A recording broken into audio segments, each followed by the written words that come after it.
Jadi kalau begini, saya orang Islam, boleh nggak saya bilang bahwa kitabnya orang Kristen ini yang separuh tuh nyolong dari sini? Nyolong.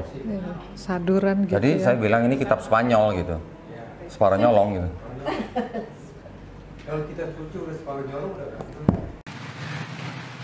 25 Desember adalah hari lahirnya setan yang namanya Sol. Dia jadi Tuhan. Tuhannya orang Kristen prematur.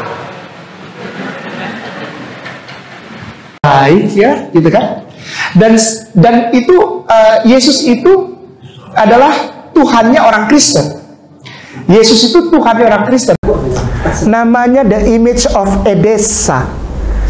The Image of Edessa. Itu mayatnya orang Islam.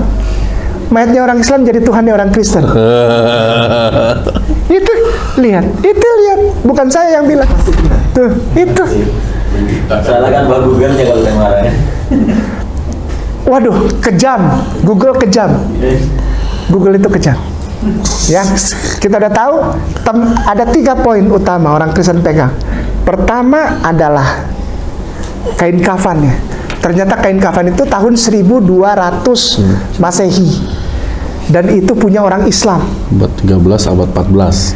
Nah, wajah di situ adalah wajah seorang laki-laki Islam. Jadi Tuhan.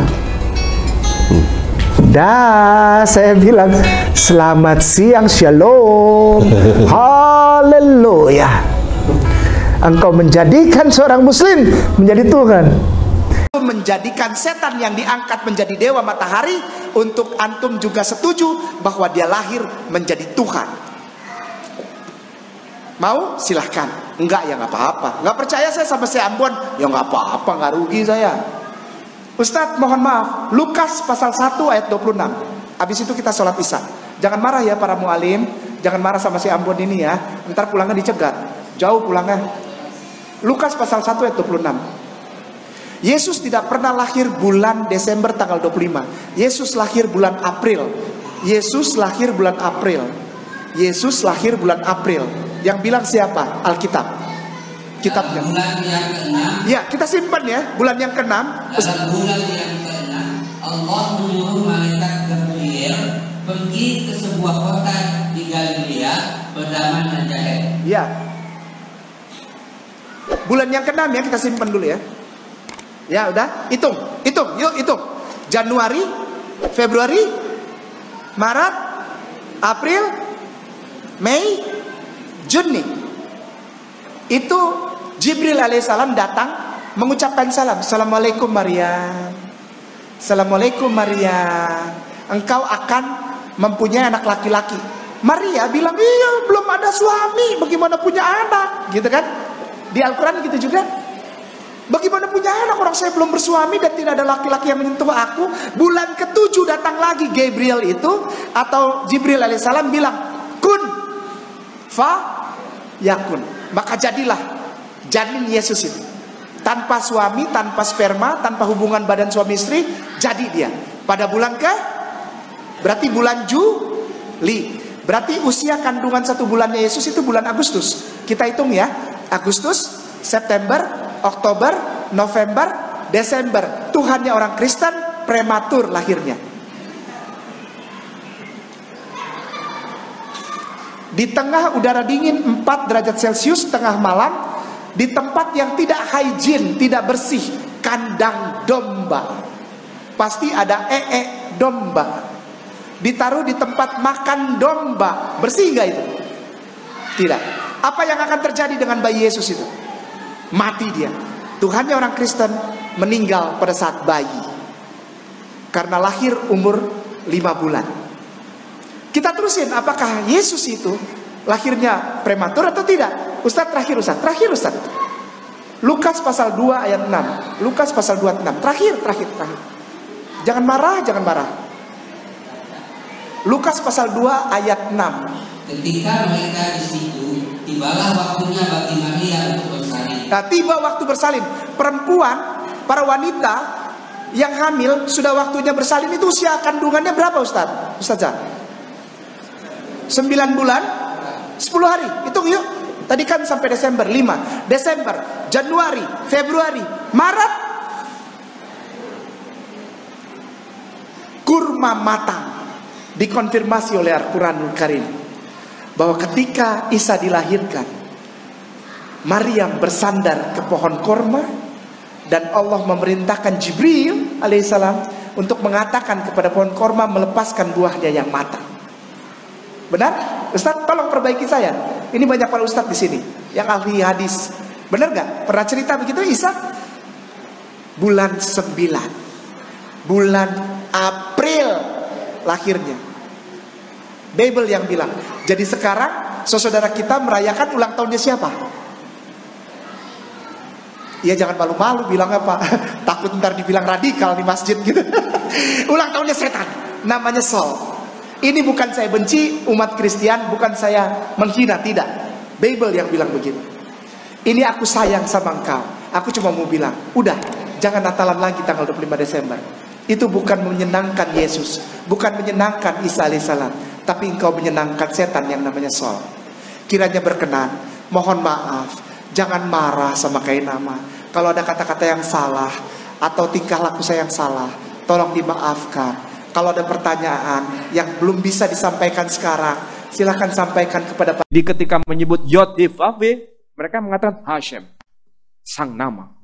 Tidak menyebut langsung Yod. Nggak, dan tidak boleh dibaca Yahweh. Yahweh itu ucapan yang salah. Karena itu versi Kristen. Hanya orang Kristen yang sembarangan mengucapkan nama Yahweh. Dan itu ucapan yang salah. Menurut orang Yahudi manapun itu salah. Dan dianggap salah. Dan orang Yahudi sampai sekarang mengakui bahwa YHWH, Yod-Heh-Vav, itu bukan bahasa Ibrani. Itu bahasa kuno yang diibranikan.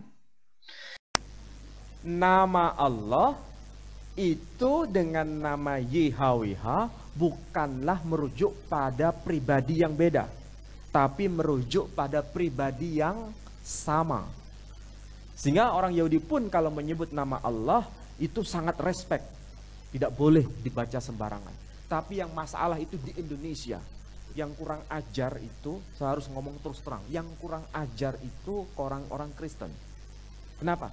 Karena di dalam kitab Alkitab bahasa Indonesia, nama Allah itu diselewengkan maknanya. Sehingga tidak salah bila kalau ketemu, mesti ngomongnya begini. Orang Islam itu punya Allah, saya juga punya Allah. Tapi orang Islam tidak tahu siapa nama Allahnya. Kalau saya tahu siapa nama Allah saya, yakni Yesus Kristus. Pernah mendengar gitu? Nggak pernah. Oh, karena nggak pernah bergaul. Kebiasaan di luar tuh begitu. Jadi kita ini dianggap punya Allah. Iya, loh kok Allah ya? Menyebutnya Allah karena tertulis itu A-L-L-A-H. Mereka baca Allah. Di sini maksudnya beda. Jadi kalau umat Islam punya Allah tapi nggak tahu siapa nama Allahnya. Kristen tahu. Memang mereka mengaku punya Allah, tapi nama Allahnya bernama Yesus Kristus. Sehingga dalam teks kitab suci berbahasa Indonesia disebutkan begini. Jangan ada padamu Allah-Allah lain di hadapanku. Coba, apa maksudnya itu? Kira-kira paham gak itu? Jangan ada padamu Allah-Allah lain di hadapanku. Teks ayat yang lain berbunyinya begini. Allah-Allah semua bangsa adalah berhala. Kira-kira tahu maksudnya? Kalau semua Allah-Allah semua bangsa berhala, kalau begitu semua bangsa punya Allah kan? Dan semua Allah bangsa-bangsa itu adalah berhala. Bari kita ini penyembah berhala juga. Jadi rusak ini bahasa. Makanya di Malaysia dilarang itu. Kenapa? Sudah diselewengkan maknanya. Dalam teks agama mereka, ketika Yesus Kristus disalibkan, menurut mereka bilang apa? Dalam terjemahan Indonesia. Allahku, Allahku, mengapa engkau meninggalkan aku? Padahal dalam bahasa Arabnya bukan Allahku, Allahku, tapi ilahi, ilahi, limada taroktani. Kalau diterjemahkan ke Indonesia, Tuhanku, Tuhanku, mengapa engkau meninggalkan aku? Itu sudah tepat. Orang Arab di sana menyebut ilahi, ilahi, bukan Allahi, Allahi, nggak ada, kan begitu kan? Di Indonesia jadi Allahku, Allahku. Jadi ada Allahmu, Allahku, Allahnya. Coba, Allahku, sudah ada Allahku, ada Allahmu, ada Allahnya, ada Allah, ya kan? Rusak semua. Makanya ini harus menjadi perhatian kita semua. Saya nggak tahu sejak mulai kapan ini harus bisa diviralkan. Orang non-muslim dilarang pakai nama itu.